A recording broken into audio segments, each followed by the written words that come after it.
بسم الله الرحمن الرحيم الحمد لله رب العالمين وصلى الله على سيدنا محمد وعلى آله وأصحابه أجمعين أما بعد إخواني أخواتي السلام عليكم ورحمة الله وبركاته. Bienvenue à toutes et à tous pour cette première journée. Il y en aura deux, donc ce dimanche et Inch'Allah dimanche prochain, autour de la thématique construire un foyer spirituel. Et ça n'est pas trop de deux journées pour aborder toutes ces questions, pour aborder, disons, tous les aspects de cette question, à savoir d'abord qu'est-ce qu'un foyer spirituel et puis ensuite comment on peut apprendre à le construire, l'enrichir, le consolider. Et donc vous avez tous reçu normalement le petit document où je détaille les points qu'on va aborder ensemble et je détaille aussi, ou je donne plutôt quelques-unes des références les plus importantes qu'on va étudier et commenter ensemble. Alors ce sont souvent des versets du Coran, des hadiths du prophète alayhi salatu wassalam, mais aussi ça peut être des citations de grands sages de l'islam comme Al-Ghazali ou d'autres. Cela pour que vous puissiez avoir ces références avec vous, correctement citées et correctement retranscrites, parce que ce n'est pas facile quand on prend des notes de bien prendre les références et de bien prendre note de tout ce qui est dit. Alors, vous le voyez sur les 6 points qu'on va voir durant ces 2 journées. Le premier point, c'est d'abord de se poser la question de, quand on dit construire un foyer spirituel, qu'est-ce qu'on met derrière le mot spirituel? Et puis ensuite, après, on pourra parler de ce qu'est un foyer. Mais d'abord, donc, il faut qu'on s'arrête sur la notion donc, de spirituel. C'est quelque chose c'est un terme qui revient beaucoup ces dernières années. Quand on parle d'un sujet religieux, on va facilement parler de spiritualité, on va facilement essayer de ranger ça dans la catégorie spirituelle. Mais je crois que ce n'est pas si simple que ça. Ce n'est pas si simple que cela. La religion a plusieurs dimensions, n'est-ce pas? Dans la religion, il y a des prescriptions, des choses que l'on a à faire, des choses que l'on doit éviter, des choses qui nous sont recommandées. Et ces prescriptions forment l'ensemble du rituel. En islam, donc, les prescriptions viennent du Coran, mais peuvent venir aussi des hadiths, c'est-à-dire donc du prophète sallallahu alayhi wa sallam, ou peuvent venir aussi ni du Coran ni du hadith, mais de, par exemple, des 4 califes bien guidés, al-Khulafa ar-Rashidun. Par exemple, la recommandation de pratiquer les prières de Tarawih tous les jours du mois de Ramadan, c'est une recommandation de Omar ibn al-Khattab. Les prières de Tarawih, c'est quelque chose que le prophète faisait, bien sûr, mais il ne l'a pas trop recommandé par peur que les gens le prennent pour une obligation. Et après la mort du prophète, Omar, voyant que c'est une pratique qui commençait à être délaissée, a insisté sur elle et l'a fortement recommandée.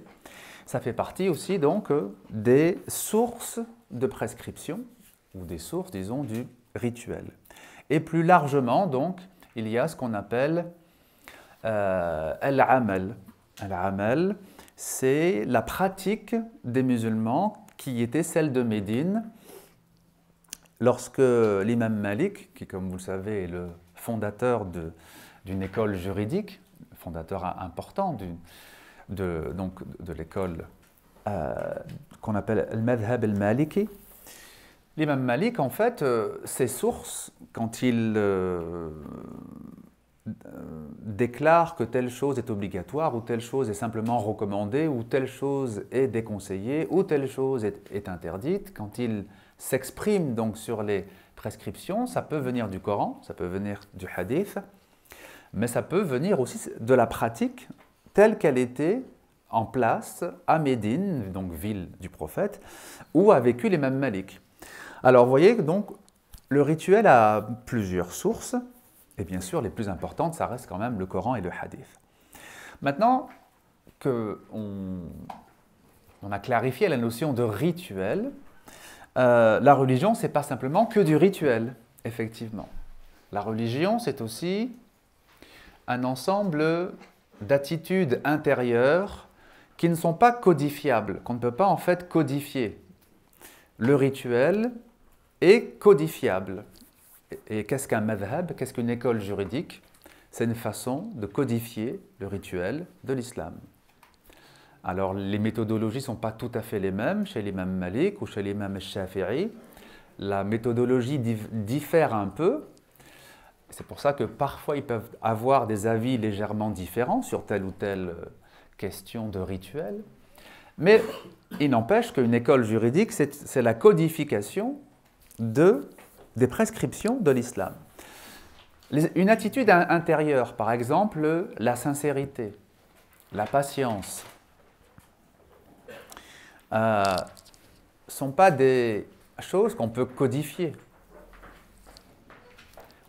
On ne peut pas codifier la sincérité comme on va codifier le nombre de prières surérogatoires avant ou après les prières obligatoires.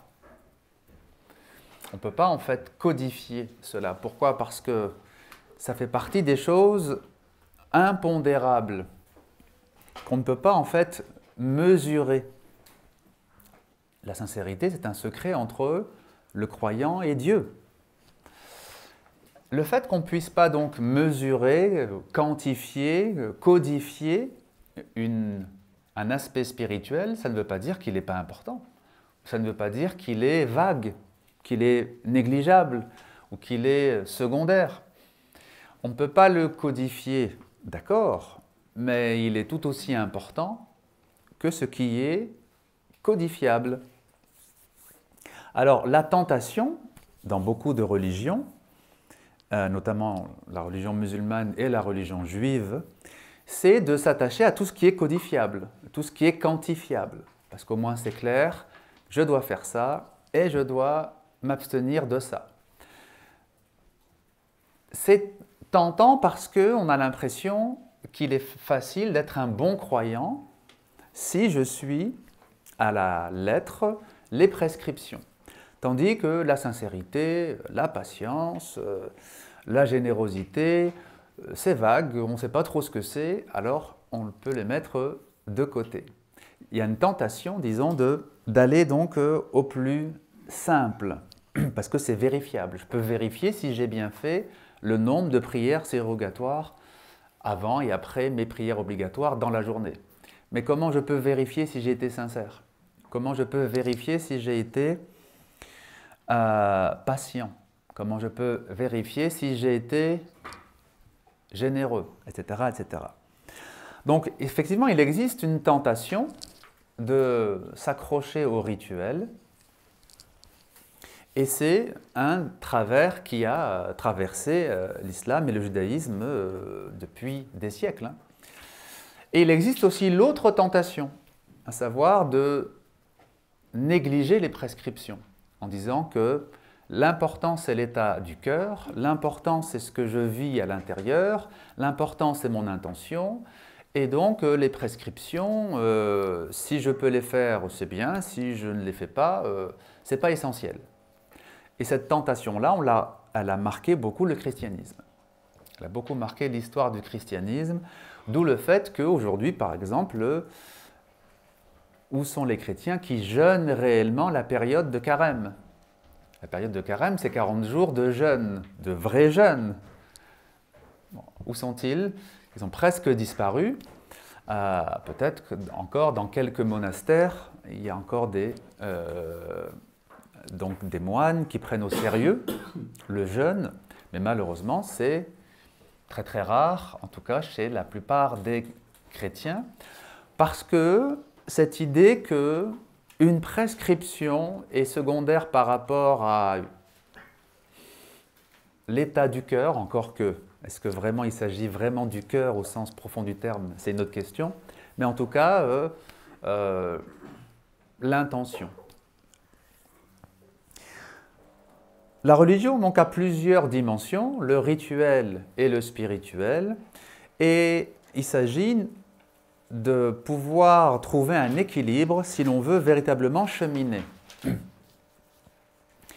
s'agit de trouver un équilibre dans le fait de dire que si je suis dans le respect du rituel sans une démarche spirituelle, en fait je suis dans le littéralisme, et si je suis dans une démarche spirituelle qui ne s'appuie pas sur des prescriptions bien claires et bien définies, pour nous en islam c'est le Coran et la Sunna, si ma démarche spirituelle ne s'appuie pas donc sur le Coran et la Sunna, sur les prescriptions du Coran et de la Sunna, alors en fait c'est quelque chose de simplement philosophique, c'est une démarche philosophique, mais qui n'a rien de spirituel, d'authentiquement spirituel. Alors, comment on peut définir la spiritualité? La spiritualité, c'est l'épanouissement intérieur que donnent les prescriptions religieuses lorsqu'elles sont profondément vécues. Voilà comment moi je définis la spiritualité. La spiritualité, c'est l'épanouissement intérieur que donnent les prescriptions religieuses lorsqu'elles sont profondément vécues. C'est-à-dire lorsqu'on en comprend le sens profond, lorsqu'on met du sens sur ce que l'on fait, lorsque une prescription vient prendre sa place dans notre cheminement, et non pas simplement ce qu'on appelle at-taqlid, une imitation aveugle, qui, je le rappelle, en islam, at-taqlid n'est pas permis. On ne doit pas être dans une démarche d'imitation aveugle. On ne doit pas simplement dire on m'a dit que c'est interdit, alors c'est interdit, et je me l'interdis. On m'a dit que c'était obligatoire, et je me le rend obligatoire. Ça s'appelle at-taqlid, imitation aveugle, et ce n'est pas permis en islam, l'imitation aveugle. Ce qui est demandé, c'est la compréhension et le sens, d'y mettre du sens. Alors, maintenant, on peut aborder la première question. Que signifie ici le mot spirituel, dans l'expression un foyer spirituel? Est-ce simplement un foyer où la religion est présente? Un foyer où la religion est présente, est-ce que ça suffit pour en faire un foyer spirituel? C'est-à-dire un foyer où il y a les 5 prières, où le jeûne du mois de Ramadan est observé, etc. etc. Est-ce que ça suffit pour faire un foyer spirituel? Est-ce que donc le respect des prescriptions islamiques dans un foyer fait que ce foyer devient spirituel? Avec tout ce qu'on vient de dire, évidemment, vous comprenez que non, en fait. Le respect des prescriptions islamiques, c'est une base qui peut servir à l'élévation spirituelle, mais si elle est mal vécue et mal transmise, peut au contraire, en fait, enfermer les personnes, voire les éloigner d'Allah Ta'ala. La pratique peut éloigner de Dieu. Toute pratique n'est pas forcément une pratique qui rapproche de Dieu. Ça dépend comment elle est vécue. Si elle est vécue dans l'ostentation, par exemple, elle éloigne de Dieu. On aura l'occasion d'y revenir. Donc, un foyer où l'islam est pratiqué ne pourra devenir un foyer spirituel que si cette pratique s'inscrit dans une démarche intérieure, dans une recherche de la proximité d'Allah Ta'ala. Alors si on dit qu'il faut que la pratique religieuse, que l'observance des prescriptions s'inscrivent dans une démarche spirituelle. Alors on en vient à la deuxième question. Qu'est-ce que c'est qu'un cheminement spirituel? Alors on va peut-être voir avec vous comment vous voyez un cheminement spirituel. Qu'est-ce que c'est qu'un cheminement spirituel? Oui, Fadal? De tendre, de chercher à aller vers l'excellence, de tendre vers l'excellence, d'essayer de s'approcher en ayant l'intention profonde, mais c'est Oui. facile. Oui. Mais alors, c'est quoi l'excellence?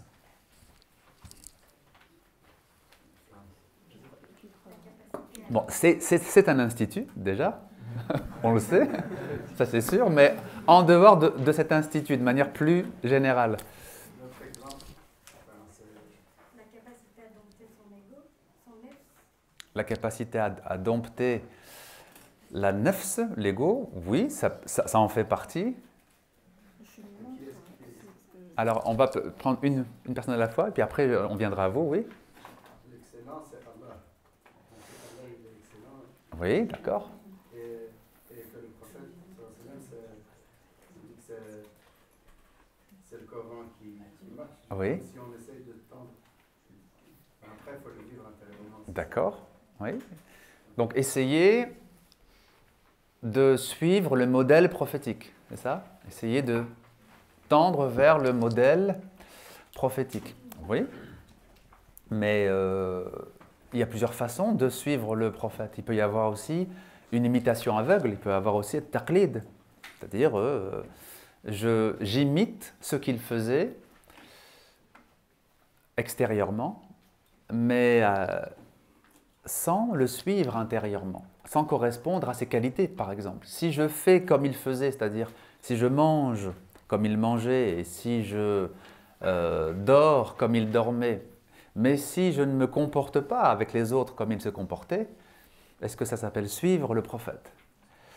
Donc, suivre le prophète, c'est le suivre dans ce qu'il faisait, fi af'alihi, dans ce qu'il disait, fi aqwalihi, mais aussi, et c'est ça le cœur de toute chose, dans ce qu'il était, dans ses états intérieurs, fi ahwalihi, dans ses états intérieurs, par exemple, le suivre dans son amour de Dieu, le suivre dans son respect pour les autres, le suivre dans son respect pour toutes les créatures, y compris les animaux, les arbres, les plantes. C'est tout ça, suivre le prophète. Ça aussi.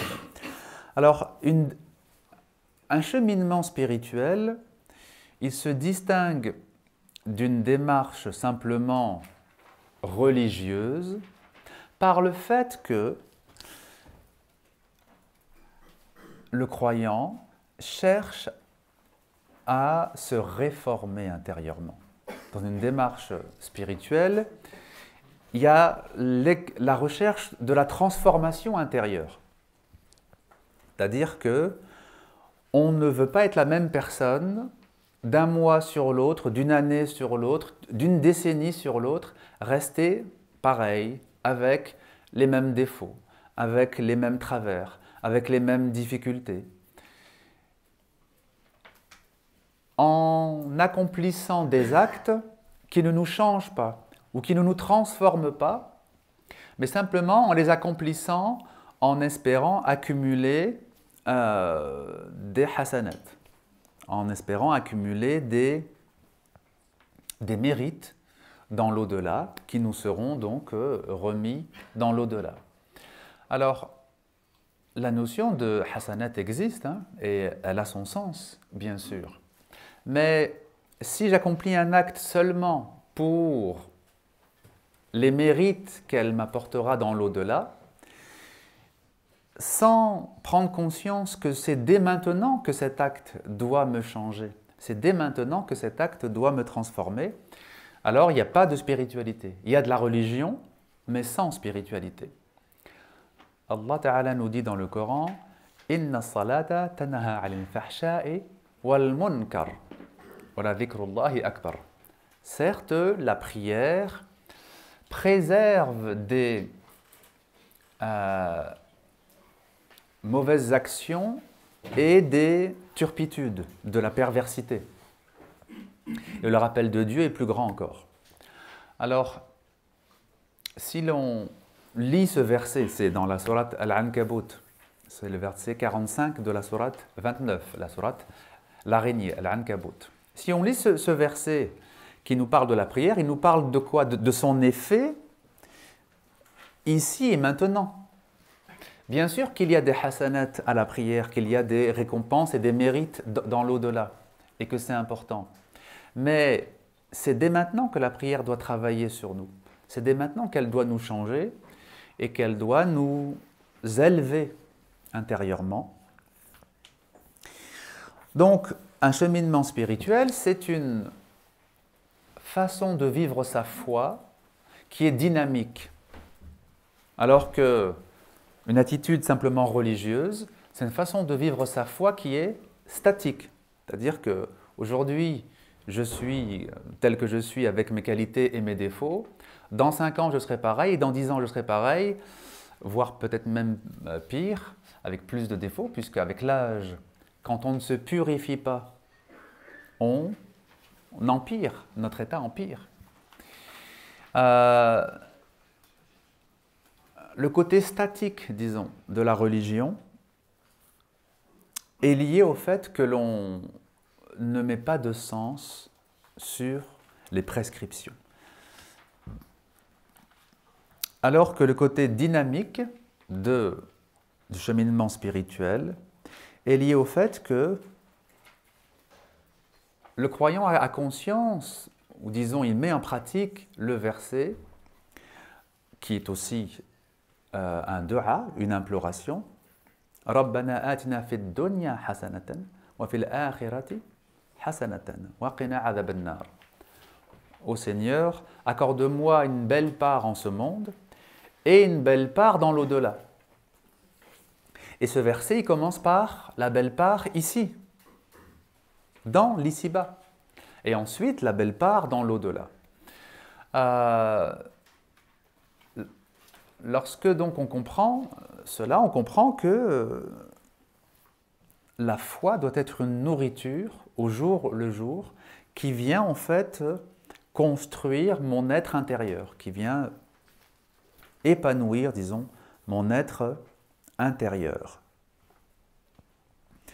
Alors cette clarification, elle va être importante pour tout ce qu'on va dire ensuite, aujourd'hui et la semaine prochaine, Inch'Allah, sur la vie de couple, la vie de famille, sur le foyer, parce qu'on aura compris en fait qu'il s'agit dans un foyer de vivre sa foi comme un cheminement, de manière dynamique, comme une évolution intérieure. Alors,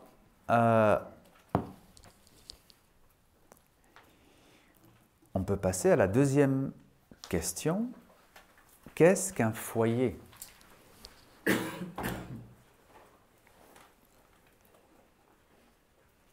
Alors, je vous ai mis comme première question, est-ce simplement des gens vivant sous le même toit?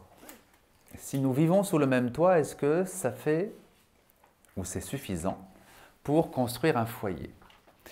Des gens qui vivent sous le même toit, évidemment, il y en a beaucoup, et ce sont des gens qui n'ont pas forcément choisi de vivre sous le même toit, qui le subissent, disons, parfois. Et évidemment, quand on subit de vivre sous le même toit, par exemple, un couple qui ne souhaiterait pas rester ensemble, mais qui le fait parce qu'ils ont peur des conséquences sur les enfants, sur la famille, des conséquences économiques, du divorce, etc. Ils restent sous le même toit, mais ils ne forment plus un foyer, évidemment. Pour former un foyer, il faut que les membres qui sont présents, alors bien sûr, ça peut être un couple, ça peut être un couple avec des enfants, Ça peut être aussi un couple avec des enfants et les grands-parents. Un foyer, ça peut être de diverses configurations, hein, avec plusieurs générations qui y vivent. Mais il faut en tout cas que les membres qui vivent sous le même toit aient conscience de ce qu'on vient de dire jusqu'à maintenant. C'est-à-dire que j'ai à évoluer, j'ai à changer, j'ai à travailler sur moi-même. Je n'ai pas à rester la même personne aujourd'hui, dans 1 an, dans 10 ans, et les autres doivent m'accepter tel que je suis. Si en fait, chaque personne qui vit sous ce toit a cette attitude, c'est-à-dire je suis comme je suis et il faut m'accepter, évidemment, on ne construira jamais un foyer avec cette phrase « je suis comme je suis ». Parce qu'à proprement parler, il n'y a que Dieu qui a le droit de dire « je suis comme je suis ». Il n'y a que Dieu qui a le droit de le dire, parce qu'il est parfait, il est la perfection, et il est ce qu'il est de toute éternité. Il a toujours été ce qu'il est de toute éternité, il sera toujours ce qu'il est de toute éternité. Donc, il n'y a que lui qui a le droit de dire « je suis comme je suis ». Les créatures n'ont pas le droit de dire « je suis comme je suis ». Une créature doit essayer de s'améliorer. Elle doit essayer de prendre sur elle-même. Elle doit essayer de percevoir dans sa vie les signes que Dieu lui envoie pour changer.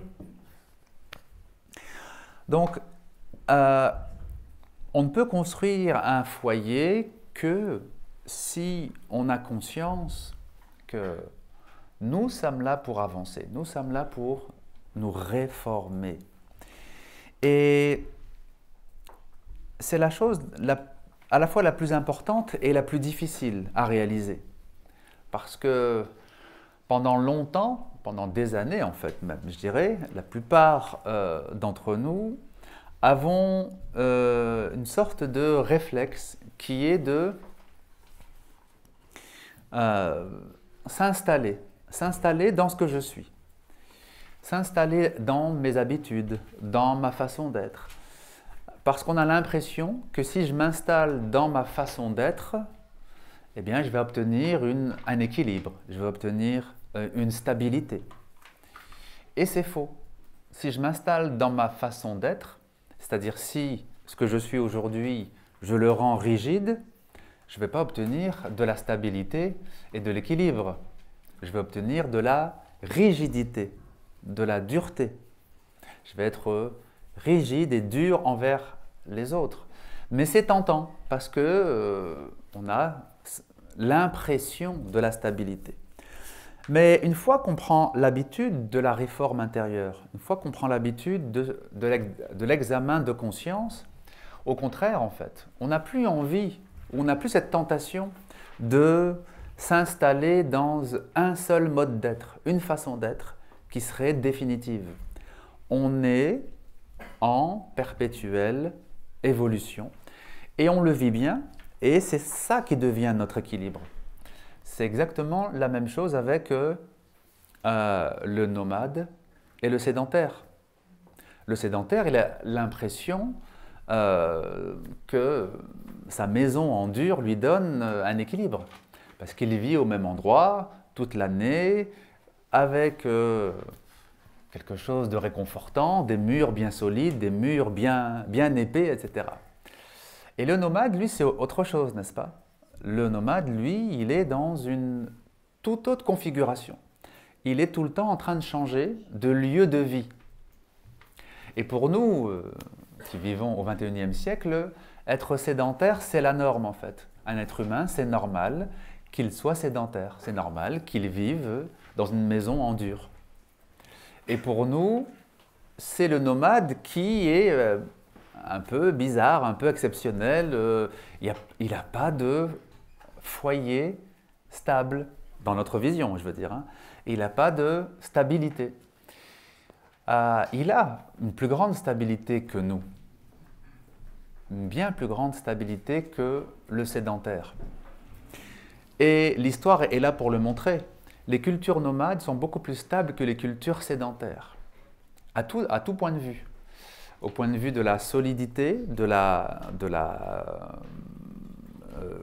civilisation, de la culture, du point de vue de la stabilité à travers les siècles. Prenez une langue, par exemple. La langue des nomades est toujours plus pure et plus relevée que la langue des sédentaires. C'est dans les centres urbains, dans les grandes villes, que les langues s'appauvrissent. Et même à la Mecque, à l'époque du prophète, donc on est loin du XXIe siècle, hein, la Mecque, certes, c'était une ville commerçante, mais ce n'est pas non plus une mégalopole, ce n'est pas non plus New York, je veux dire. Hein. Et quand même, malgré tout, la langue arabe n'était pas aussi pure à la Mecque que chez les nomades. Et donc, ceux qui voulaient que leur enfant puisse recevoir la langue arabe de manière très pure, un niveau d'arabe très relevé, envoyaient leur enfant chez les nomades. C'est la raison pour laquelle le prophète lui-même a été envoyé chez les Banu Sa'ad, la tribu nomade des Banu Sa'ad, pour apprendre la langue arabe avec les nomades. Les nomades ont une plus grande stabilité que les sédentaires, parce que comme justement ils sont dans un changement extérieur, ils ont conscience, par exemple, hein, que la langue, c'est un point d'ancrage très important, que la mémoire aussi, la généalogie, qui sont mes ancêtres, c'est très important, et les nomades connaissent très très bien leurs ancêtres, sur des dizaines et des dizaines de générations. Bref, on pourrait en parler longtemps, hein, mais les nomades sont plus stables culturellement que les sédentaires. Et les déchéances, la décadence culturelle a toujours été le fait des sédentaires. La décadence de Rome, par exemple, est typique.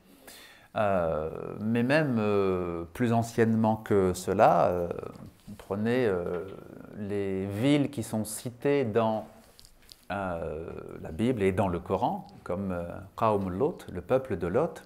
Donc les villes de Sodome et Gomorrhe sont des villes, ce n'est pas des tribus nomades. En tout cas, il est important de se rendre compte qu'en réalité, l'être humain est nomade, intérieurement. S'il l'est extérieurement, tant mieux, ça l'aidera. S'il ne l'est pas extérieurement, ce qui est notre cas à nous, il ne faut pas perdre de vue que nous sommes des voyageurs, nous sommes des nomades, comme disait le prophète, soit en cette vie comme un passant ou comme un étranger. Kun fi dunya ka'annaka gharibun aw 'abilu sabil. Soit en ce monde comme un passant, on pourrait dire, ou comme un étranger. Donc il est important de comprendre que si, évidemment, nous ne sommes plus des nomades à l'extérieur, on doit demeurer des nomades à l'intérieur. À savoir qu'aujourd'hui, je suis ce que je suis, mais j'espère bien que dans 6 mois, je serai très différent, et que dans 1 an, je serai encore différent, et dans 10 ans, encore plus.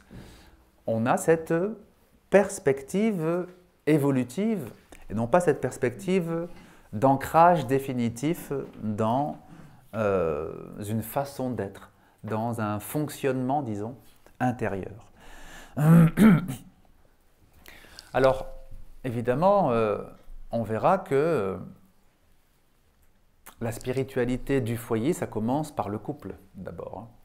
C'est dans la relation de couple que cette spiritualité va pouvoir être nourrie, que cette spiritualité va pouvoir être ensuite partagée au reste des membres du foyer, par exemple aux enfants. Alors, ça nous amène à la deuxième question. Qu'est-ce qui caractérise un foyer? Ce sont des personnes qui vivent sous le même toit avec des liens de rahma, de compassion, de miséricorde. Pas simplement des gens qui vivent sous le même toit. mais des gens qui vivent sous le même toit parce qu'ils sont liés par des liens de miséricorde, de compassion. Qu'est-ce que c'est que Ar-Rahma? C'est cette compréhension qu'on a vis-à-vis de l'autre. On comprend sa situation. Et c'est pour ça qu'on est en empathie avec cette personne, parce qu'on ne peut pas être en empathie quand on ne comprend pas une personne. Vous ne pouvez pas en fait avoir cette qualité si importante de Rahma si vous ne comprenez pas la difficulté de l'autre. Quand je dis comprendre, ça ne veut pas dire excuser, ou ça ne veut pas dire justifier. Mais ça veut dire que on n'est pas dans la condamnation, on est dans la main tendue. Même si on ne partage pas telle ou telle mauvaise attitude, on peut avoir un comportement de rahma parce qu'on est dans cette compréhension en fait. Vous savez que le mot arabe rahma, il est de même racine que le mot lien de famille, ar-rahim. C'est la ar-rahim. Les liens de famille, on les appelle silat ar-rahim, c'est-à-dire que c'est lié à la racine ra-ha-ma. Et vous avez un très beau hadith qudsi que je ne vous ai pas mis ici dans les références, mais que je vous donne à l'oral, où c'est donc Dieu qui parle à travers la bouche du prophète, et Allah Ta'ala dit « Ana ar-Rahmanu khalaqtu ar-Rahima » Je suis Ar-Rahman, le tout miséricordieux, et j'ai créé les liens de famille. Ar-Rahim. Et évidemment, en français, on perd le fait que c'est la même racine, que le mot dérive de la même racine, puisqu'on doit dire le miséricordieux ou le tout miséricordieux, et après on doit dire lien de famille, on ne voit plus la connexion, mais en arabe, on la voit bien. Ana ar-Rahman khalaqtu silat ar-Rahim. Et ensuite, il dit Man wasalaha wasaltuhu, qui respecte les liens de famille, qui unifie les liens de famille, je l'unifie. On peut traduire aussi qui se montre proche dans les liens de famille, je suis proche de lui. Et qui rompt les liens de famille, je romps avec lui. Alors, si on veut donc savoir quel type de lien va lier un foyer, va lier les membres d'un foyer, on est obligé de comprendre le sens du mot rahma, le sens du mot miséricorde. C'est donc des gens liés par la miséricorde, c'est-à-dire la compréhension mutuelle. Puisque je sais que moi-même, j'ai des difficultés intérieures, il y a des choses qui me sont difficiles. Des fois, je dois faire des efforts pour ne pas me laisser emporter par ma colère ou par mon impatience ou par etc. Puis, si je sais cela sur moi, je vais être dans la compréhension vis-à-vis de l'autre. Mais celui qui n'est pas conscient de ses propres difficultés a tendance à être intransigeant avec les difficultés de l'autre. Celui qui donc veut développer cette rahma vis-à-vis des autres, il doit prendre conscience de ses propres difficultés, il doit prendre conscience de ses propres manquements, ses propres maladresses, pour être indulgent vis-à-vis des manquements des autres ou des maladresses des autres. Alors, on va voir maintenant un premier verset qui va nous ramener encore une fois à la notion centrale de miséricorde. C'est le deuxième verset que je vous cite, page 1. وَمِنْ آيَاتِهِ أَنْ خَلَقَ لَكُمْ مِنْ أَنْفُسِكُمْ أَزْوَاجًا لِتَسْكُنُوا إِلَيْهَا وَجَعَلَ بَيْنَكُمْ مَوَدَّةً وَرَحْمَةً إِنَّ فِي ذَلِكَ لَآيَةٍ لِقَوْمٍ يَتَفَكَّرُونَ. C'est un de ces signes un des signes donc de Dieu, d'avoir créé pour vous, à partir de vous-même, des compagnes, afin que vous puissiez trouver auprès d'elles la quiétude. Et il a placé entre vous l'affection et la miséricorde. Certes, il y a en ceci des signes pour ceux qui réfléchissent. Dans ce verset, il y a beaucoup de choses sur ce qui doit caractériser la relation entre les membres d'un foyer et en particulier ici, entre les deux membres du couple. D'abord, il nous est dit que Dieu a créé à partir d'une âme unique son conjoint, sa conjointe. C'est-à-dire que le premier être créé, il a été créé comme un être unique, pas dans le cadre du couple. Et dans un second temps, Dieu a tiré de cet être le complément, le conjoint, ou la conjointe, si on veut, pour ce premier être. Et donc, on comprend que si Dieu n'a créé l'être humain en deux temps, d'abord comme un être unique, puis de cet être unique, il a fait un couple, on comprend qu'il y a un signe, parce qu'il aurait pu créer l'être humain par couple, tout de suite, créer l'homme et la femme tout de suite. Mais il n'a pas créé l'homme et la femme tout de suite. D'abord, il a créé l'être humain comme un être unique. Et ce n'est pas vrai pour les animaux. Il n'a pas créé, par exemple, le lion en deux temps. Il n'a pas créé d'abord un animal qui était ni féminin ni masculin, puis après, il a tiré la lionne du lion. Non. Ça, c'est pour l'être humain. Et qu'est-ce qui caractérise donc, du coup, ce signe? C'est que chez l'animal, le couple, il est là essentiellement pour la survie, pour la reproduction de l'espèce. Et vous avez beaucoup d'animaux, en fait, qui vont se rencontrer juste pour se reproduire et ensuite, après, se séparer très vite dès que les petits sont autonomes. Ça arrive que certains animaux vivent en couple, mais ça arrive aussi que beaucoup, en fait, ne vivent pas en couple, sauf à la saison de la reproduction. Chez l'animal, le couple a un seul but, reproduire l'espèce. Chez l'être humain, non, ce n'est pas le seul but. Le seul but, ce n'est pas que de reproduire l'espèce humaine. Il y a aussi un autre but, ou des autres buts.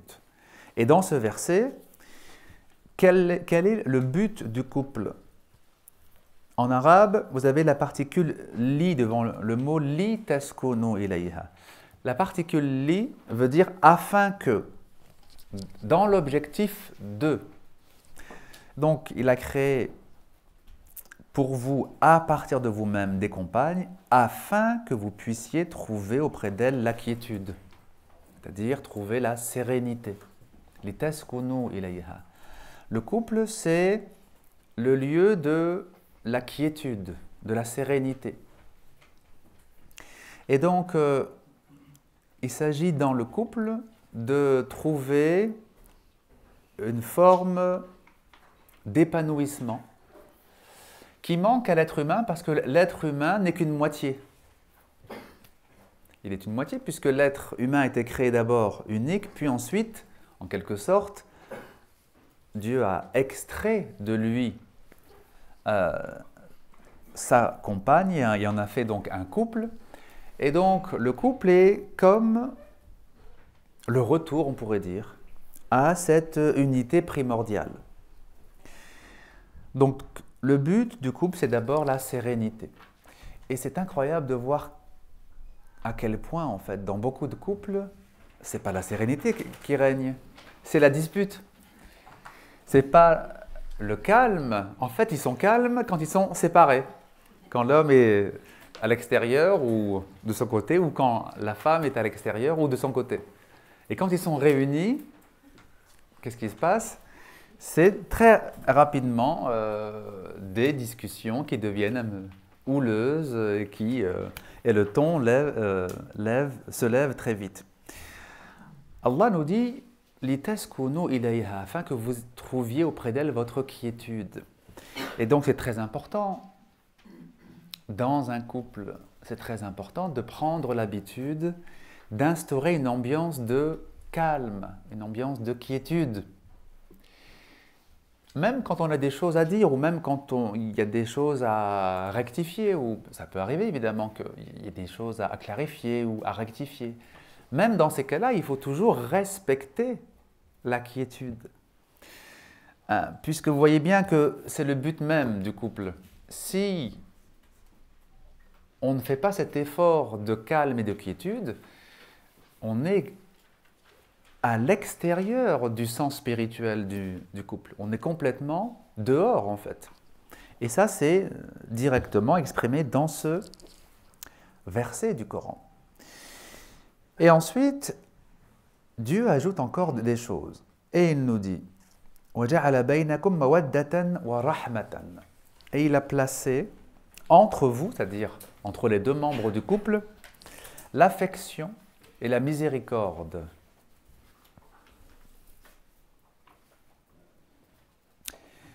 Et donc, sur la base de la quiétude, sur ce fondement qu'est le calme, la sérénité, vont pouvoir se développer ces deux éléments très importants que sont l'affection et la miséricorde. Alors, al-mawadda, c'est, traduit ici par affection, ça veut dire c'est une forme d'amour qui est stable, qui est sur le long terme, qui est quelque chose en fait qui n'est pas une espèce de feu intérieur, d'embrasement intérieur qui va durer quelques mois. La langue arabe est très très riche dans le vocabulaire de l'amour. Il y a plus de 60 mots en arabe pour exprimer les différentes nuances de l'amour. Al-mawadda, al-mahabba, al-gharam, al-ishq, al-shawq. C'est très très riche pour exprimer toutes les nuances de l'amour. D'abord parce que la langue arabe a été, comme vous le savez, une langue poétique avant même que le Coran soit révélé. C'était une langue hautement poétique et les Arabes étaient poètes dans l'âme. De toute façon, les nomades sont souvent des poètes dans l'âme, plus que les sédentaires. Mais donc les Arabes avaient accordé une place très importante à la poésie. Et bien sûr, parmi les différents types de poésie, il y a la poésie amoureuse. Il peut y avoir la poésie épique qui raconte des aventures, mais il y a la poésie aussi qui raconte des sentiments. Alors donc, l'arabe est très riche et on retrouve ça bien sûr dans le Coran. Et donc quand le Coran nous parle de mawadda, il nous parle donc d'un amour qui est stable, qui dure sur le long terme et qui va en s'approfondissant progressivement. Al-mawadda, donc, c'est cet amour qui va s'approfondir au fur et à mesure que le couple se connaît mieux et avance dans l'âge. Al-mawadda, c'est quelque chose qui ne va pas disparaître avec l'âge. Cette forme d'amour va exister même chez un couple qui ont 80 ans. Parce que c'est basé effectivement sur une proximité intérieure. Et la miséricorde, donc on en a parlé, on a dit en fait que la miséricorde c'est cette indulgence qui vient de la compréhension. On est indulgent vis-à-vis de l'autre parce qu'on comprend sa difficulté. Il y a certes en ceci des signes pour ceux qui réfléchissent. Alors, quand un verset du Coran nous dit qu'il y a des signes pour ceux qui réfléchissent. Alors, on peut traduire aussi pour ceux qui méditent, puisque c'est le verbe « yatafakkaroun ». Quand le Coran nous dit cela, qu'est-ce qu'il faut comprendre? Il faut comprendre que, attention, ce verset, vous n'allez pas le comprendre du premier coup. Vous n'allez pas en fait saisir toutes ces implications en l'entendant une seule fois. C'est un verset sur lequel il faut revenir, c'est un verset sur lequel il faut méditer. C'est un verset qui va être assimilé progressivement. C'est pour ça que dans ce genre de verset, vous avez ce rappel à la fin, il y a en ceci des signes pour ceux qui sont doués d'intelligence, pour ceux qui méditent, pour ceux, etc. Pour rappeler que il faut y revenir souvent à ce genre de verset. Ce n'est pas possible en quelques minutes de l'assimiler, puisqu'il s'agit en fait de changer notre façon d'être. Si Allah dit par exemple « afin que vous puissiez trouver auprès d'elle la quiétude », c'est parce qu'il sait que dans beaucoup de couples, ça n'est pas le cas. C'est parce qu'il sait que le point de départ de la majorité des couples, ce n'est pas la quiétude. Le point de départ de la majorité des couples, c'est l'attachement possessif. C'est l'attachement possessif. Quand le couple, évidemment, est choisi, quand les époux se sont choisis. La plupart des couples qui se choisissent, pas ceux qui sont donc dans un mariage quasi imposé, se choisissent parce qu'ils sont attachés l'un à l'autre. Ils ont un attachement, mais qui est un attachement possessif souvent, un attachement égocentrique en fait, et pensent que ça va être suffisant pour fonder un foyer. Ils pensent qu'en fait, voilà, puisque je tiens à elle et qu'elle tient à moi, on va fonder un couple merveilleux. Mais l'attachement possessif ne peut pas construire un couple. Parce que quand on est dans l'attachement possessif, on n'est pas du tout dans l'affection et la miséricorde. Pas du tout. On est dans l'égocentrisme. C'est pour moi que je veux cette personne. Et donc forcément, si dans le couple, les deux ou même un seul en fait, est dans l'attachement possessif, il va vouloir modeler l'autre selon ses désirs. L'autre n'existe que pour lui, que pour son besoin à lui ou son besoin à elle. C'est tout le contraire de l'affection et de la miséricorde. Et donc ça va tenir quelque temps peut-être, mais ça ne peut pas tenir sur le long terme. En fait, le mariage imposé ou le mariage forcé, comme il en a existé dans beaucoup de cultures, y compris des cultures musulmanes, il est plus stable que le mariage par attachement possessif. Je ne dis pas que c'est une chose à faire, ou je ne le recommande pas, mais c'est un fait que des personnes qui ne se sont pas choisies peuvent plus souvent fonder quelque chose de durable que des personnes qui se sont mal choisies. En fait, qui se sont choisies sur une base égocentrique. Simplement, aujourd'hui, je suis attaché. Aujourd'hui, mais dans 6 mois, et dans 1 an, et dans 5 ans. L'attachement possessif, on verra que ce n'est pas du tout suffisant. Maintenant, évidemment, la perfection appartient à Dieu. Al-Kamal lillah. Donc si il y a une part d'attachement possessif qui est présente, mais qu'il n'y a pas que ça, il y a aussi une part de principe profond.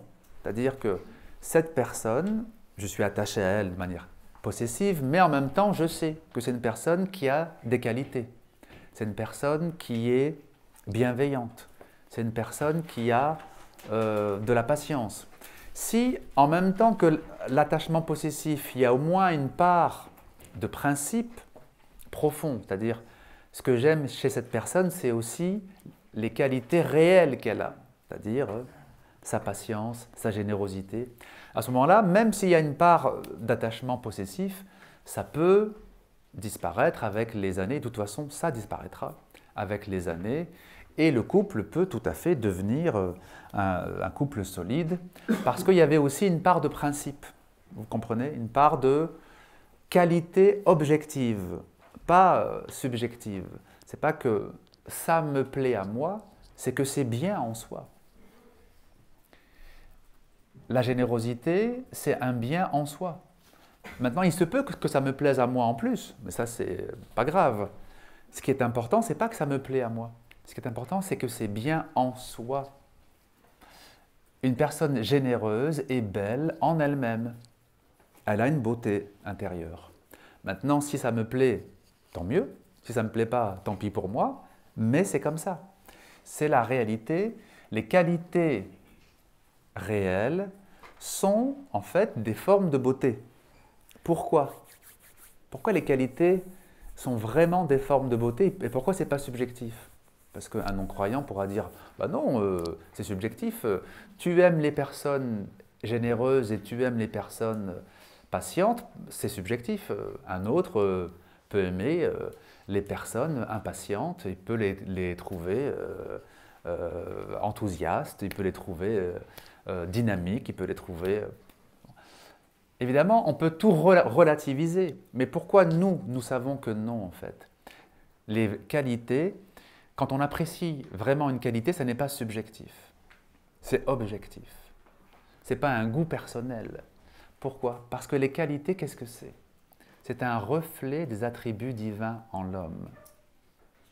Qui est le vrai patient? Qui est as-sabour? C'est Dieu. La patience, avant d'être une qualité humaine chez un tel ou un tel, c'est une qualité divine. C'est un attribut divin. Et quand un être humain possède une part de patience, il possède un reflet, évidemment c'est limité, mais c'est un reflet de l'attribut divin as-sabour. De même, une personne généreuse, qui est le généreux? Al-Karim, huwa Allah. Le seul généreux au vrai sens du terme, c'est Dieu, n'est-ce pas? Et une personne généreuse va avoir un petit reflet, va posséder un reflet de cette générosité divine. Et donc, puisque les qualités sont des reflets des attributs divins, ce n'est pas un goût personnel, ce n'est pas mon petit goût qui fait que j'aimerais bien les personnes patientes ou les personnes généreuses. C'est objectif, c'est que objectivement, les qualités divines existent, en dehors de l'homme, que l'homme existe ou que l'homme n'existe pas, les attributs divins existent quand même. Les attributs divins existaient avant que l'homme soit créé, n'est-ce pas? Donc ce n'est pas un petit goût subjectif de l'être humain. C'est la réalité éternelle. De toute éternité, Dieu est patient. De toute éternité, il est généreux. Il se trouve que nous, maintenant, nous existons, nous sommes créés, et si nous possédons une petite part de générosité, une petite part donc, de patience, une petite part de miséricorde, etc., alors on possède ou on reflète quelque chose, un attribut divin. C'est très important de comprendre cela. C'est très important de comprendre que, d'accord, nous sommes des êtres humains, d'accord, nous avons une part de subjectivité, nous avons une part de goût personnel, mais ça ne doit pas devenir envahissant, ça ne doit pas devenir le seul critère sur lequel je fonde mes choix. J'ai des goûts, parce que en tant qu'être humain, c'est inévitable, mais j'ai aussi des principes et des certitudes. Même si je trouve une personne, intéressante ou attirante, ou si cette personne est égoïste, n'a pas le moindre trace d'altruisme, alors je ne dois pas l'aimer. Je ne dois pas l'aimer. Même si elle me plaît, ou même s'il y a une attirance, même si, on doit avoir des principes aussi. Alors évidemment, c'est humain d'avoir tel ou tel sentiment pour une personne qu'on a fréquentée, qu'on a connue, Bon. Mais ça n'est pas humain que d'être seulement dans le ressenti, sans être aussi dans les principes.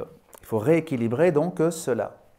Alors bien sûr, c'est difficile, parfois c'est douloureux même, parfois on peut avoir des sentiments pour une personne qui n'est pas une bonne personne, qui est une mauvaise personne, parce qu'elle n'a pas les qualités qu'il faut, parce qu'elle a même des traits négatifs, eh bien il faut avoir la force de dire non. Non, je ne lie pas ma vie avec cette personne. Combien de couples en fait sont fondés avec sont construits, disons, avec une des deux personnes qui est un manipulateur. Quelqu'un qui est donc destructeur, qui va en fait manipuler l'autre, le détruire, comment dire, le tirer ou l'attirer tout doucement vers le bas. Et pourquoi la personne manipulée reste avec le manipulateur? Parce qu'elle a des sentiments, parce qu'elle a de l'attachement, mais aussi parce qu'elle n'a pas donné la place suffisante à des principes. On ne lie pas sa vie avec une personne simplement parce qu'on a des sentiments. Les sentiments, ça ne suffit pas. Il faut aussi des principes. Il faut aimer ce qui est aimable. Et qu'est-ce qui est aimable dans la création? Le reflet des attributs divins. Il n'y a que ça qui est aimable. Hein. Il n'y a rien d'autre d'aimable que les attributs de Dieu. Que ce soit chez les êtres humains ou que ce soit dans la nature. Quand vous aimez la grandeur des montagnes, en fait, c'est parce que vous ressentez devant l'immensité et devant la hauteur de la montagne quelque chose qui vous évoque la grandeur divine. En fait, ce n'est pas les montagnes pour les montagnes qu'on aime, quand on est conscient. Ce qu'on aime, c'est la grandeur divine que nous rappelle la grandeur de la montagne. Al-Kabir, Wallah. Quand on aime l'océan, les gens qui aiment l'océan, en fait, ils aiment l'immensité de l'océan, par exemple. Mais qui est l'immense? C'est Dieu. Al-Azim, Wallah. C'est encore un attribut divin, n'est-ce pas? En réalité, qu'est-ce qu'il y a à aimer? Ou qu'est-ce qu'on aime même à notre insu? Même quelqu'un qui n'est pas croyant, hein, qu'est-ce qu'il aime? En fait, il aime les traces ou les reflets des attributs divins. Et donc, il faut avoir conscience de cela et se dire qu'une personne aura de la valeur, aura, disons, une légitimité à être aimée en fonction des attributs divins qu'elle va manifester le plus.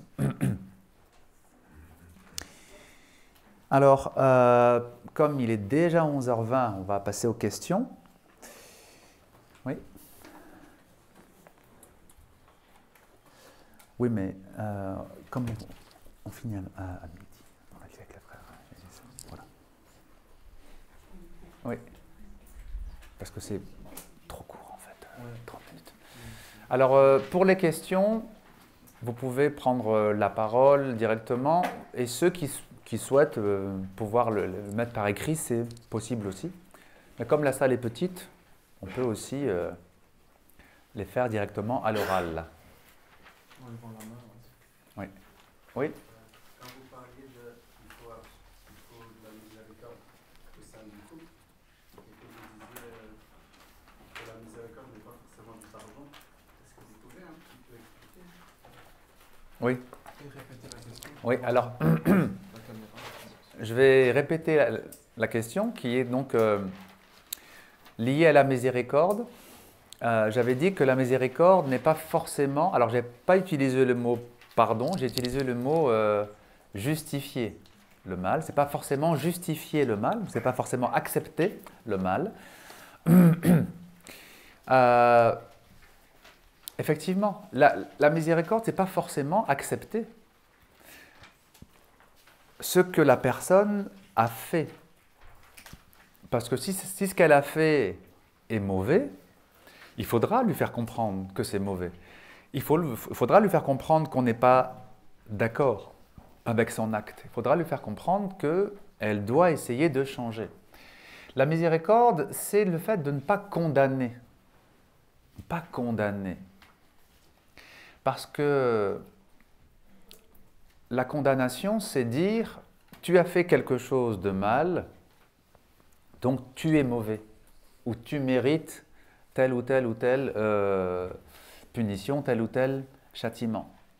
Ça, c'est donc du jugement. Et on ne doit pas en fait condamner et on ne doit pas juger les personnes. Maintenant, les actions, oui, les actions, une action mauvaise reste une action mauvaise. Et donc, ce que j'ai expliqué, c'est que quand on a conscience que nous-mêmes, nous sommes faillibles et qu'on n'a peut-être pas ce défaut précis que la personne donc, vient d'exprimer, mais on en a d'autres. On en a d'autres. Par exemple, je ne sais pas, il y a un mensonge dans le couple. Un des deux ment à l'autre et l'autre s'en rend compte. Comment il faut réagir?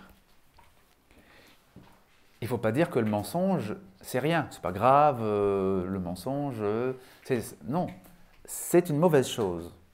Et mentir est un mal. Mais ça ne veut pas dire que la personne est mauvaise. Ça ne veut pas dire que la personne est à condamner. Elle a eu une mauvaise attitude en mentant, mais peut-être que c'est par crainte, peut-être que c'est pour ne pas créer de problème, peut-être que c'est pour ne pas envenimer la situation, peut-être que c'est par peur, par manque de courage de dire les choses. Enfin, il peut y avoir beaucoup de raisons.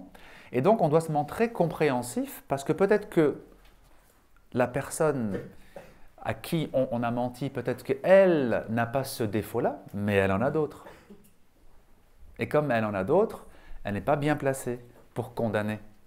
Hein, ceux qui étaient présents la semaine passée dans le séminaire sur la maîtrise de soi, on a évoqué le verset 94 de la sourate An-Nisa, où Dieu dit « Ô vous qui avez la foi, lorsque vous sortez pour défendre la parole de Dieu, défendre le message de Dieu, faites preuve de discernement. Et ne dites pas à ceux qui viennent à vous avec la paix, vous n'êtes pas des croyants. Parce que vous voulez par là les richesses de ce monde, et vous-même étiez égarés auparavant, avant que Dieu vous guide. Faites donc preuve de discernement. Fatabayyanu, c'est répété 2 fois. C'est-à-dire, vous êtes musulmans aujourd'hui, et vous voyez des non-musulmans, et vous leur dites, vous n'êtes pas des croyants, donc on peut vous attaquer. Vous leur dites cela, en fait c'est pour leur prendre leurs biens, c'est pour leur voler leurs richesses, et le Coran leur rappelle, mais vous aussi, il n'y a pas si longtemps, vous étiez aussi des non-croyants, et Dieu vous a guidés. Alors comment vous faites pour juger et condamner les autres? Parce qu'il n'y a pas si longtemps, vous étiez exactement dans le même cas. Et vous êtes bien heureux que personne ne vous a trouvé pour vous tuer. Et maintenant, vous trouvez des non-musulmans pour les tuer. Ceux qui ont reçu ce verset, à mon avis, ils ont vraiment, vraiment dû souffrir intérieurement. Parce que Dieu dévoile leur hypocrisie. Et ce sont des compagnons.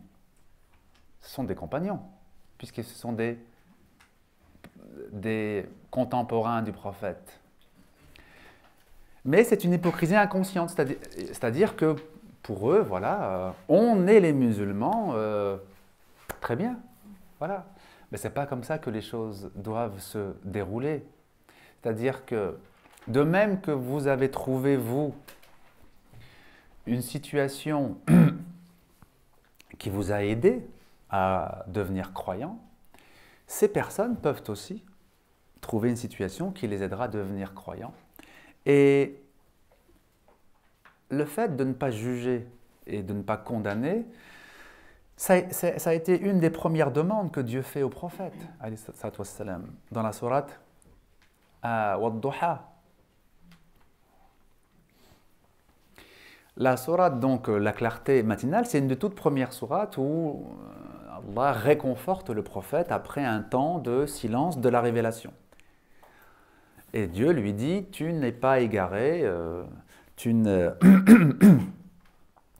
Dieu ne t'a pas pris en haine, et bientôt tu recevras l'aide de Dieu et tu seras satisfait. Et ensuite, après, à la fin de la sourate, Allah lui demande de ne pas repousser les autres, ceux qui viennent demander, c'est-à-dire évidemment ceux qui sont pas encore des croyants et qui viennent essayer de comprendre quelle est cette religion dont il parle et dont il apporte. Et donc il lui est demandé d'être patient avec eux, d'être doux envers eux, d'être compréhensif vis-à-vis d'eux, au prophète lui-même. Donc c'est quelque chose qui est universel en fait, le fait de ne pas juger, de ne pas condamner. Alors dans le couple, ça doit être vraiment le ciment sur lequel l'homme et la femme vont construire leur relation. C'est-à-dire, je ne suis pas là pour juger l'autre, je suis là pour lui prêter main forte.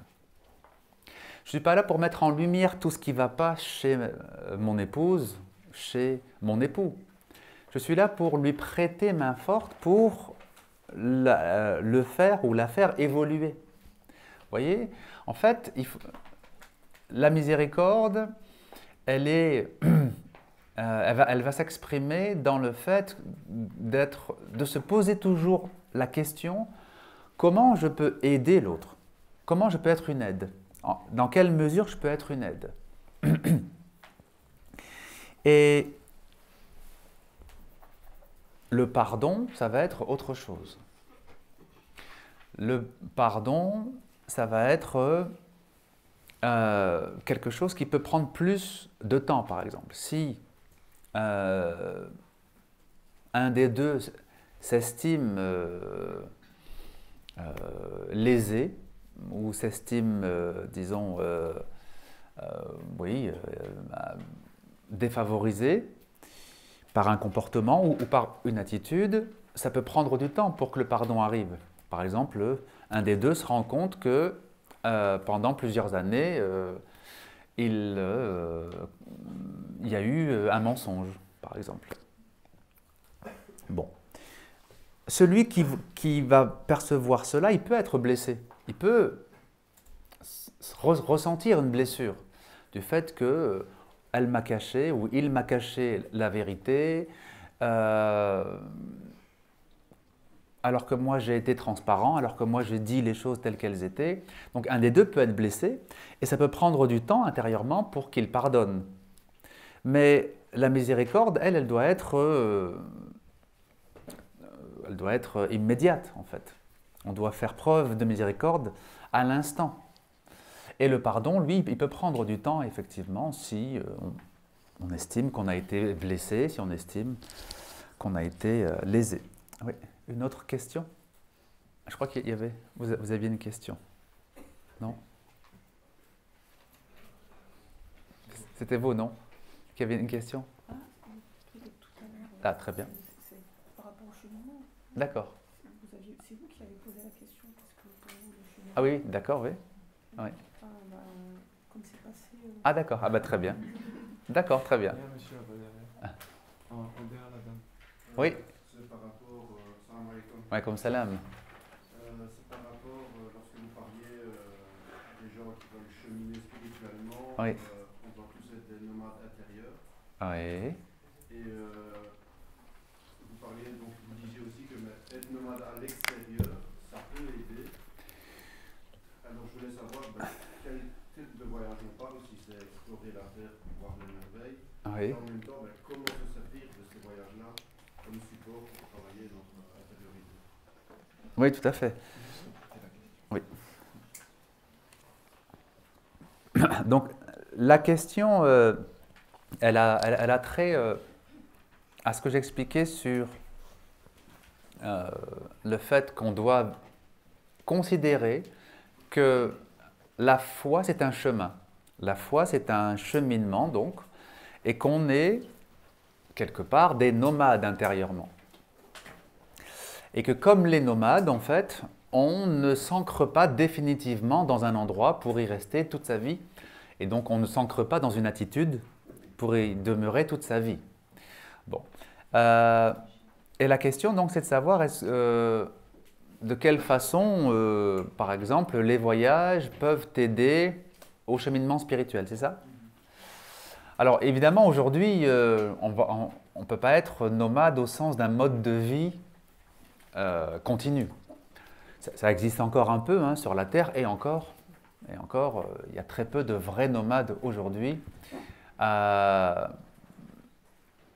On peut dire que le monde moderne, il est partout aujourd'hui. Hein. Même les quelques tribus nomades qui existent encore, ou semi-nomades, ils ont des portables en fait. Hein. Mais ils regardent Internet. Bon. Mais effectivement, il y a la dimension du voyage. Il y a la dimension du voyage qui est très très importante. Très très importante. Malheureusement, on ne sait plus voyager aujourd'hui. Le voyage il est devenu un mode de consommation parmi d'autres en fait. Alors que le voyage, c'est pas un mode de consommation à la base. C'est un temps de notre vie où on s'enrichit intérieurement. Ibn Arabi, il a écrit un ouvrage qui s'appelle Al-Isfar an Nata'ij al-Asfar, qui a été traduit en français sous le titre Le dévoilement des effets du voyage. Et c'est en fait un traité sur les voyages où il montre que, alors c'est un peu complexe comme traité, souvent Ibn Arabi il est complexe, mais au moins la première partie, elle est accessible, où il montre en fait que tous les prophètes ont voyagé. Dieu a fait voyager tous ses prophètes. Le voyage, ça a toujours fait partie, ça a toujours été une dimension présente dans la vie des prophètes. Pourquoi en fait? Pour les préparer à leur mission, c'est quelque chose vraiment d'essentiel. Qu'est-ce que nous, on peut tirer des voyages ou du voyage? Il y a de nombreux bienfaits si on profite du voyage en ayant un objectif spirituel. Par exemple, un des premiers bienfaits du voyage, c'est qu'il est une rupture d'habitude. Quand vous partez en voyage, vous laissez une partie de vos habitudes. Parce que les conditions de vie là où vous serez, même si vous êtes confortablement installé hein, dans un hôtel ou dans la famille, c'est quand même des habitudes différentes des vôtres. Et rien que ça, c'est salutaire en fait, puisque vous savez que l'ego en fait se consolide avec les habitudes. Les habitudes, ça fait partie de tout ce qui va consolider l'ego. Quand on veut travailler sur son ego, il est bon de changer ses habitudes, de mettre à mal un peu nos habitudes, de sortir de la zone de confort. Mais ça, c'est vrai si, lorsqu'on voyage, on prend tout de suite de nouvelles habitudes. Par exemple, dès que vous arrivez, par exemple, si vous avez, je ne sais pas, l'habitude de grignoter des sucreries entre les repas. Lorsque vous voyagez, vous changez vos habitudes de nourriture, c'est donc facile, c'est plus facile d'arrêter le grignotage quand vous voyagez.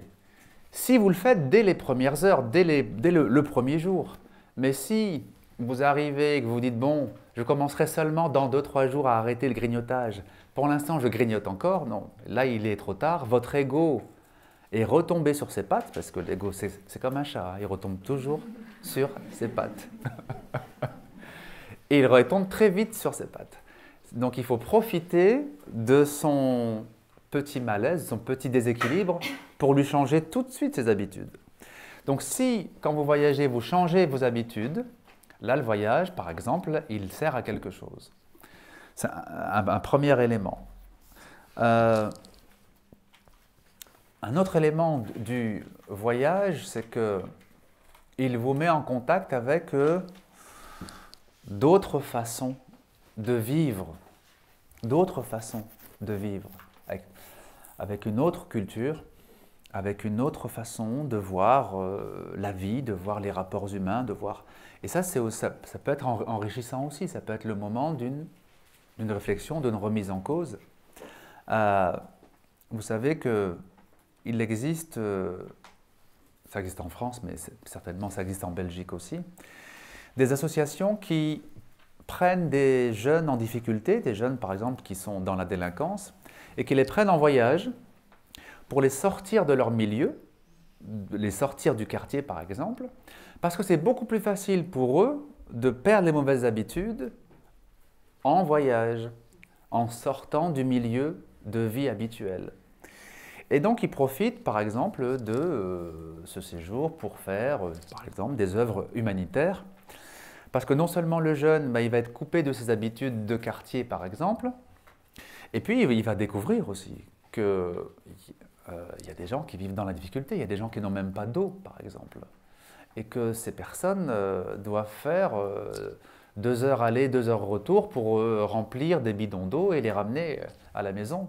Alors que lui, il est chez papa-maman, il consomme et qu'il est devant sa télévision, devant son ordinateur, et que, voilà, il est un pur consommateur en fait.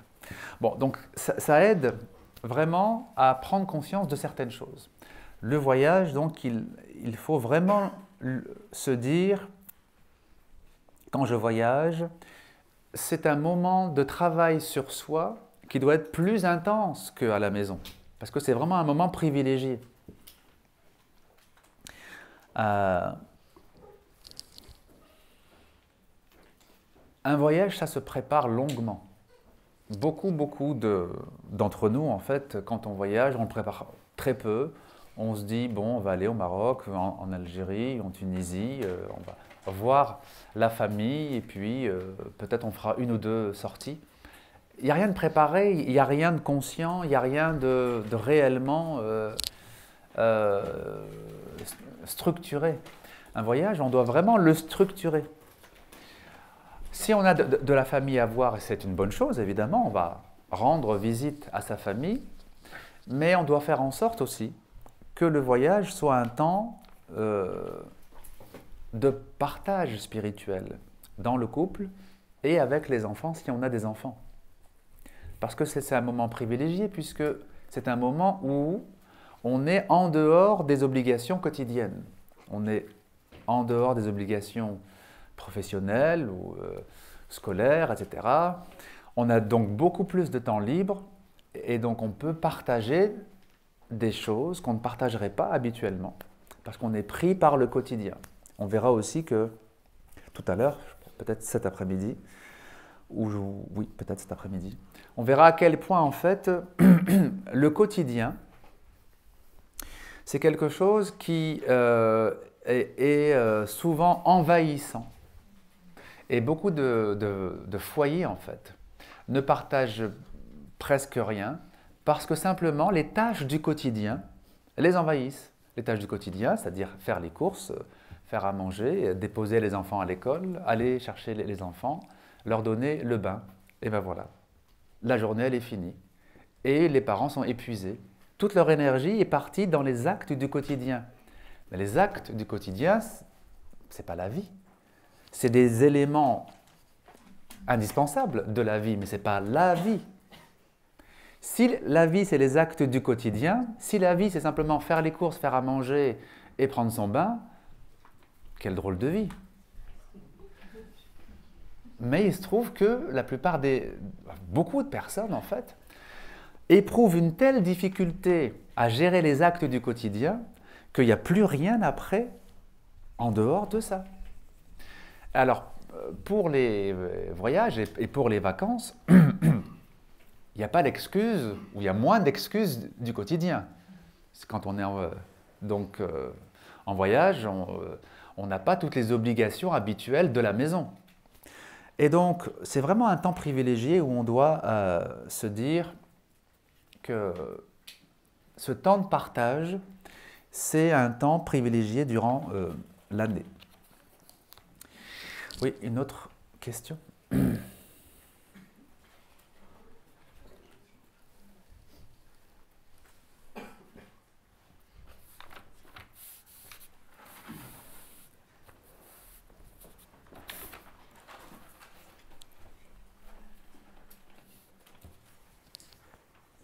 Oui, tfaddal. Assalamu alaikum. Wa alaykoum salam. Quand vous parlez de composer un couple, ça doit se fonder sur des principes qui ne partent que de l'attachement passionnel. Dans mon cas, ou le cas de beaucoup de gens qui sont déjà mariés, que voilà, on se rend compte qu'on n'a pas fait sur des principes. Comment on peut remédier à cela. à ça, par exemple. Mhm. Alors, la question, hein, c'est sur le fait que tout à l'heure j'ai évoqué qu'on ne doit pas construire un couple simplement sur de l'attachement passionnel, mais également aussi sur des valeurs et des principes objectifs. Et la question, c'est de savoir si on est déjà en couple depuis de nombreuses années et que ce couple, à l'époque, ne s'est pas fondé sur des valeurs ou sur des principes, disons, objectifs, comment on peut remédier ou comment on peut faire évoluer les choses. Fort heureusement, l'être humain est capable de changer, fort heureusement. Et il y a une part de changement qui se fait simplement par la maturité liée à l'âge, et il y a une part de changement qui va se faire par la démarche personnelle. C'est sûr que l'attachement passionnel, quand on a 18-20 ans, il est plus fort que quand on a 60 ans, 70 ans. Quelle que soit la vie de la personne, quel que soit le cheminement de la personne. Parce que simplement la maturation psychologique fait qu'avec l'âge, l'attachement passionnel va disparaître ou va s'atténuer. Et donc, quand on se rend compte que cet attachement a diminué, tant mieux, c'est une bonne chose, mais il ne faut pas laisser le vide s'installer.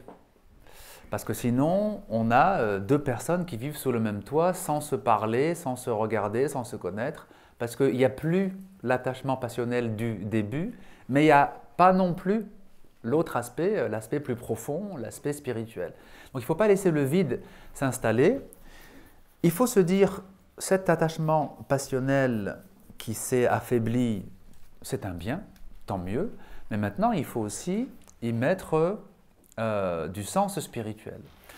D'abord, il faut prendre conscience que quand on fait un mauvais choix, par exemple, dans la vie, du point de vue humain, ça peut être un mauvais choix, ça n'empêche pas que ça peut être aussi un sabab, c'est-à-dire une cause seconde par laquelle Dieu t'apporte une bonne chose. Dieu peut nous apporter de bonnes choses à travers des erreurs que nous avons faites. Et donc, le fait de se rendre compte, a posteriori, que j'étais jeune, je n'étais pas suffisamment expérimenté, suffisamment mature, donc ça ne veut pas forcément dire que c'est quelque chose qui n'a pas d'avenir ou qui ne peut pas durer ou qui ne peut pas… Non, parce que Dieu peut très bien, à travers nos erreurs, nous avoir donné quelque chose qui va être qui va être un bien pour nous. Mais comment ça peut devenir un bien ? Par ce que j'apprends de la situation. Par exemple, si on a dans un couple un des deux qui est exigeant, qui fait beaucoup, qui va se plaindre beaucoup, qui n'est jamais satisfait, qui a toujours quelque chose qui ne va pas. S'il y en a un des deux qui est comme cela, si l'autre en fait essaye de patienter, essaye de faire comprendre à sa femme, à son mari, qu'en se plaignant tout le temps, on se prive soi-même de goûter à chaque jour qui vient, de bénéficier du bien qui est présent là aujourd'hui, à l'instant, parce qu'on ne voit que ce qu'on n'a pas et on oublie tout ce qu'on a. Donc si l'autre en fait se dit, bon, j'étais jeune, j'ai marié sur un coup de tête et maintenant je me rends compte que c'est une personne qui n'arrête pas de se plaindre, eh bien il faut se dire, peut-être que c'est par là que Dieu m'éduque. Allah Ta'ala va m'éduquer à travers cette personne parce que moi je vais développer la patience et puis je vais aider cette personne à évoluer et à changer. Donc en fait il faut mettre du sens même sur son erreur en fait, même sur son erreur. C'est pas facile de mettre du sens en fait sur ses erreurs, mais c'est vraiment quelque chose qui est nécessaire parce que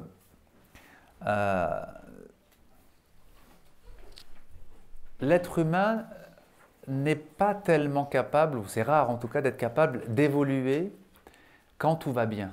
En fait, on évolue quand on est dans la difficulté. On évolue quand on est face à une difficulté et qu'on est en quelque sorte sommé, obligé de faire un effort sur soi. Parce que comme l'être humain a une tendance à la paresse, si on est avec un conjoint qui est très conciliant, très gentil, très compréhensif, qui nous facilite tout, est-ce qu'on va évoluer? Ça arrive, mais c'est rare. Les gens qui évoluent, quand ils ne sont pas obligés d'évoluer, quand ils ne sont pas obligés de faire un effort. Et c'est pour ça que on verra tout à l'heure que la miséricorde envers l'autre, ça ne veut pas dire la gentillesse inconditionnelle. Hein. Ça ne veut pas dire qu'il faut être toujours gentil. Ça ne veut pas dire qu'il faut toujours dire oui. Parce que quand on est toujours gentil, qu'on dit toujours oui et qu'on facilite tout, l'autre, on risque de l'enfoncer. Parce qu'il ne va plus faire d'efforts, va mettre les pieds sous la table et puis il va prendre des mauvaises habitudes. Il va prendre l'habitude qu'on le serve sur un plateau. Non, en fait, il ne faut pas toujours dire oui. La miséricorde, c'est tirer l'autre vers le haut. Ce n'est pas forcément lui faire plaisir. Si on peut le tirer vers le haut en lui faisant plaisir, tant mieux. Mais ce n'est pas toujours le cas. Des fois, pour tirer l'autre vers le haut, il faut le réveiller, lui montrer que non, les choses ne sont pas comme ça. Ça ne se passe pas comme ça. Ça ne doit pas se passer comme ça. Alors voilà, il faut se dire que un couple, ça n'est pas une relation de tout repos en fait. Hein. Et c'est normal s'il y a des efforts. Et c'est normal s'il y a des, comment dire, un travail à faire sur soi. Et le plus grand piège, c'est de tomber dans ce que j'appelle le psychologisme. C'est de faire de la psychologie, souvent c'est de la psychologie de bas étage, sur l'autre. Si je fais ceci, il va croire cela. Si je fais ceci, elle va devenir comme cela. Non, faites les choses pour vous. Faites les choses pour vous rapprocher de Dieu. Et si vous faites les choses vraiment pour vous rapprocher de Dieu, il y aura un bien. Quand on est tout le temps dans l'espèce de calcul psychologique, c'est-à-dire si je fais ça, ça va être vécu comme ça, on est dans l'anticipation psychologique, en fait on n'est pas soi-même d'abord, on s'empêche d'être soi-même, et puis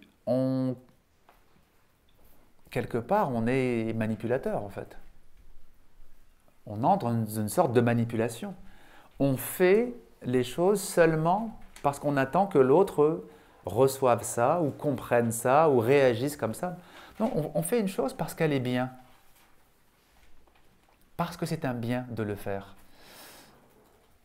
Encore une fois, on fait les choses selon des principes, pas selon une anticipation psychologique. Selon des principes, c'est bien de faire cela. Et c'est pour ça que je l'ai fait. Et si vous faites cela, vous verrez que Allah Ta'ala va mettre un tawfiq, va mettre une facilité, une réussite, qui fait que l'autre va évoluer selon son rythme, bien sûr, selon ce qu'Allah lui destine, mais l'autre va changer. Parce que vous-même, vous êtes en train de changer. Vous-même, vous êtes dans une évolution intérieure.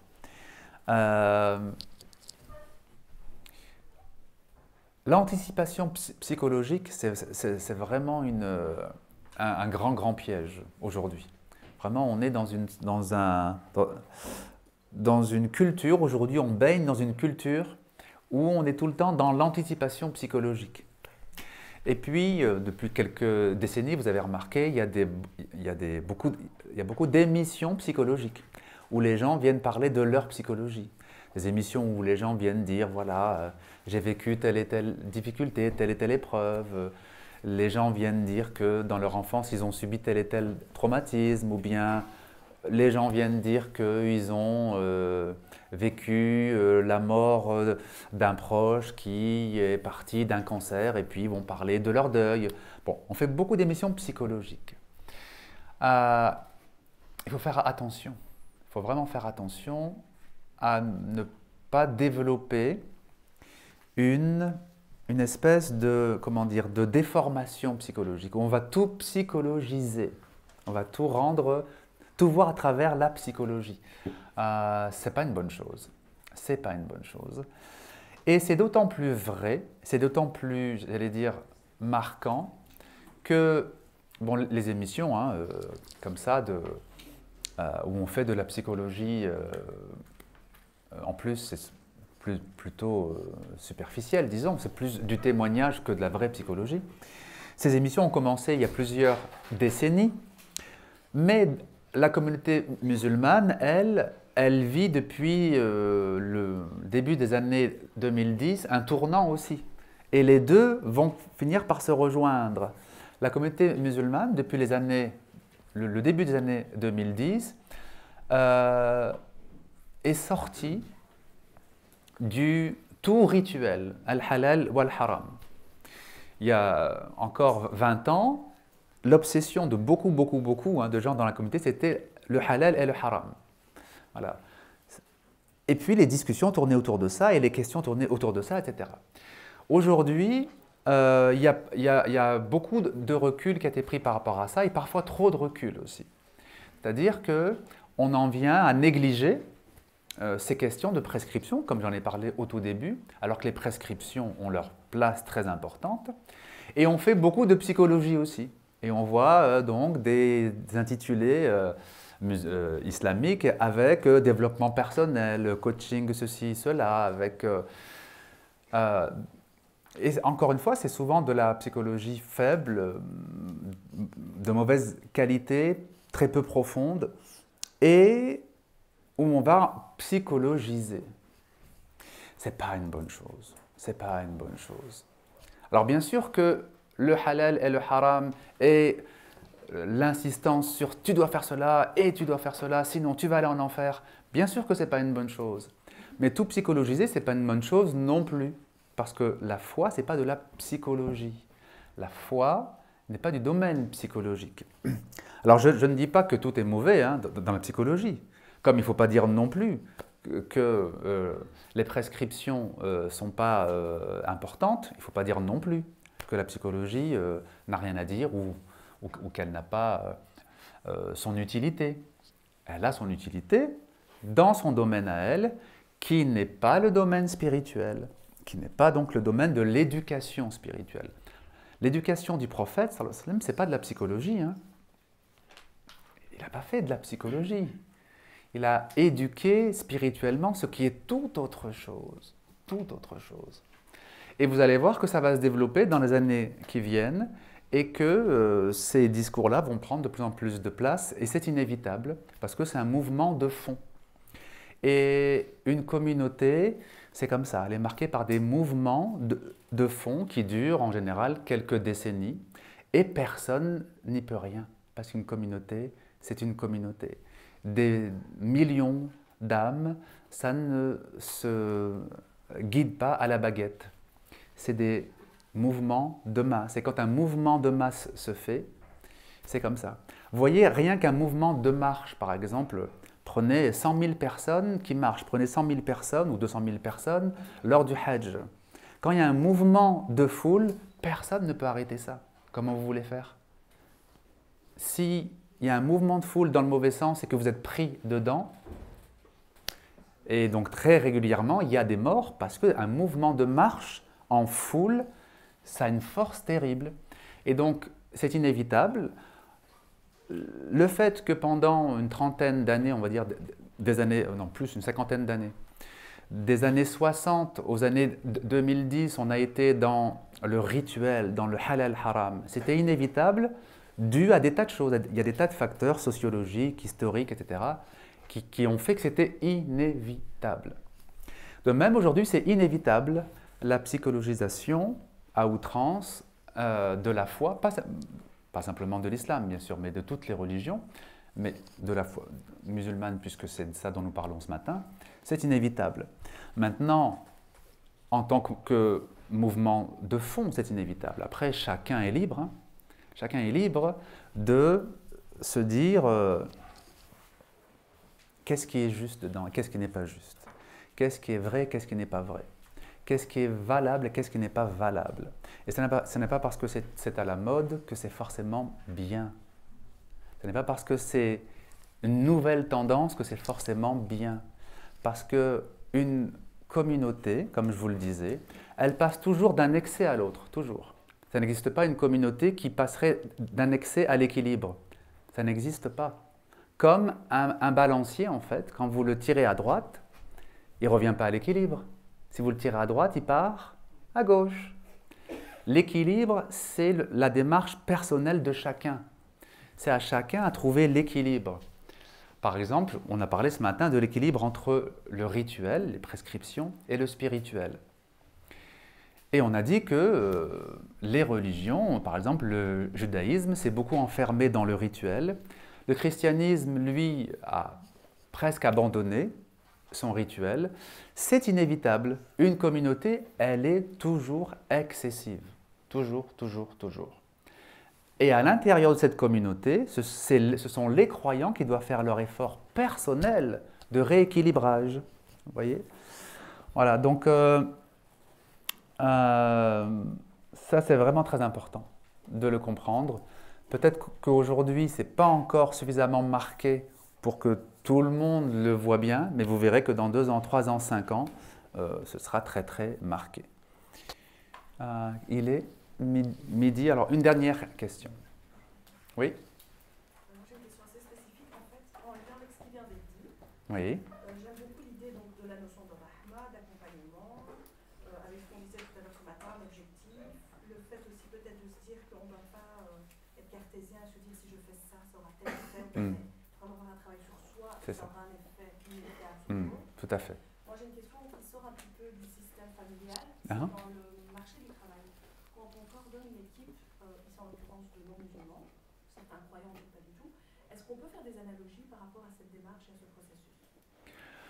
Alors, c'est un peu différent tout de même, parce que dans... Comment? Juste la question un peu petite. Ah oui, d'accord. La question, c'est est-ce qu'on peut faire des analogies entre ce qu'on a dit, nous, par exemple, des relations qui existent dans un couple, par exemple, le fait de ne pas réagir seulement parce qu'on a anticipé telle ou telle réaction de l'autre, mais faire ce que l'on a à faire et être ce que l'on a à être. Est-ce qu'on peut, par exemple, faire des analogies avec le monde du travail quand on doit diriger une équipe, par exemple, au niveau professionnel? Alors, c'est différent, bien sûr. Pourquoi c'est différent? Parce que les liens sont beaucoup moins forts, parce que vous travaillez ensemble, mais vous n'êtes pas liés par des liens indéfectibles de famille ou des liens de mariage, si bien qu'il y a une distance qui est naturelle, qui fait que les enjeux sont moins grands. C'est-à-dire que les attentes personnelles sont moins grandes. Certes, quand on travaille avec quelqu'un et qu'on a un supérieur, on attend de lui qu'il nous donne des missions intéressantes, par exemple. On attend de lui qu'il nous donne, au bout d'un certain temps, une promotion. Bon, il y a des petites attentes. Mais évidemment, ce n'est pas aussi fort que dans un couple où il y a des attentes très très fortes. Il y a des attentes très très fortes qui peuvent aller très loin. Par exemple, dans un couple, vous avez parfois un des deux qui attend que l'autre le rende heureux, en fait. Il attend tout de l'autre, ou elle attend tout de l'autre. Et donc elle devient étouffante, cette personne, envahissante, parce qu'elle a une attente exorbitante. Elle a une attente comme si c'était l'autre qui pouvait la libérer de son mal-être ou de son angoisse ou de son... Voilà, donc dans le monde du travail, les attentes sont moins fortes et c'est ce qui change. Par contre, il y a des invariants, il y a des constantes, et ces constantes, c'est que quand on agit en fonction de principes universels. Quand je dis universel, c'est-à-dire vraiment des principes créés par Dieu. Sunnatullah fil khalq, la sunna de Dieu dans la création. Vous connaissez peut-être cette expression. Hein? Sunnatullah fil khalq, ça veut dire les lois qui gouvernent la création. Qu'on le comprenne ou qu'on ne comprenne pas, il y a des lois. Alors bien sûr, il y a des lois physiques, il y a des lois biologiques, mais il y a des lois relationnelles aussi, qu'on les comprenne ou pas. Et parmi les lois relationnelles, il y a le fait que le travail bien fait finit toujours par avoir des répercussions positives sur les autres. Quand on est consciencieux dans son travail, quand on essaye de bien le faire, pas forcément pour être vu ou être remarqué, mais parce que c'est un principe. Itqanul amal, c'est un principe de foi. Dans la foi, il nous est demandé d'agir avec excellence, avec ihsan justement. Et donc quand on fait bien son travail, quand on travaille avec un certain goût de l'excellence, eh bien il y a toujours un bien qui va en découler, peut-être pas tout de suite, peut-être pas dans les semaines ou dans les mois qui viennent, mais au bout du compte, celui qui aura bien travaillé sera toujours gagnant. Et celui qui aura bâclé son travail, en disant de toute façon ils ne remarqueront pas, donc je fais vite fait, je bâcle, je boucle et je donne, lui il peut faire illusion un certain temps, mais il n'y aura pas de tawfiq sur le long terme. Donc moi je crois que quand on a le souci d'accomplir sa tâche avec excellence, quand on a le souci d'accomplir sa tâche avec équité, avec justice, avec souci d'être juste envers tous les autres avec qui je travaille, je pense que c'est la meilleure façon d'améliorer les choses. Alors voilà, le monde du travail restera toujours un monde difficile. Hein. Ce sera toujours un monde de tension, un monde d'hostilité, parce que c'est un monde de concurrence. On ne peut pas, c'est quasiment impossible, hein, de mettre la même quiétude et la même sérénité dans son entreprise que celle que l'on arrivera à mettre dans sa famille. Parce que c'est radicalement différent. Ce sont des gens qui viennent d'horizons différents, avec des intérêts différents, avec des personnalités différentes. Bon, je crois que dans le monde du travail, il ne faut pas être trop exigeant, il ne faut pas trop en attendre. Mais si on fait au moins cela, c'est-à-dire l'ihsan dans ce que nous avons à faire, l'excellence dans ce que nous avons à faire, je crois que voilà, on aura fait au moins sa part. Inch'Allah ta'ala.